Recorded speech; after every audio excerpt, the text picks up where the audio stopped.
Biz hozir bir Femisafe'ni tatib ko'rgan va yaxshi natijaga erishgan bemorimizga qo'ng'iroq qilyapmiz. Ular bilan suhbatlashamiz. Alo. Assalomu alaykum. Assalomu alaykum. Yaxshimisiz? Yaxshi, rahmat. Ismingiz? Ismim Dilafruz. Dilafruzxon, bog'langanimizdan juda ham xursandmiz. Siz Femisafe mahsulotlarini tatib ko'rgandingiz. Natija bilan bo'lishsangiz, qanday natijalarga erishdingiz? Men Femisafe ichib, farzandli bo'ldim. Hozirda ikkinchi farzandga homiladorman. Men bu mahsulotni olganimdan afsuslanmayman. Juda ham minnatdorman bu mahsulotda chiqarishgan.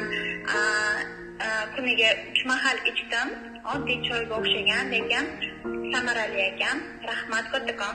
Rahmat sizga ham. Tabriklaymiz avvalambor. Sizda va turmush o'rtog'ingizda ham jinsiy muammolar bo'lganmi sog'lig'ingizda? Bo'lgan.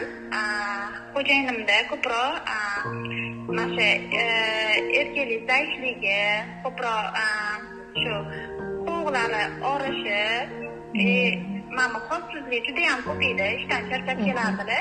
Juda ham holsiz, charchagan, ko'p ish qilmasa ham tez charchab qolardilar. O'zimda ham ayolli bo'ladi-yu, ayollarda baribir shamollash, shunaqa kasalliklar bo'lgan, lekin hozir juda ham yaxshi. Hech narsa muammo bezda qilmayapti mana. Lekin mana shu dorini olib ichganimdan juda ham xursandman, minnatdorman. Rahmat. Sizga ham rahmat. Shunaqa javoblar uchun biz bundan xursand bo'ldik. Bizni mahsulotimizni tavsiya qilishingiz mumkin bemalol. Sog' bo'ling. Rahmat kattakon, sog' bo'ling. Rahmat, sog' bo'ling.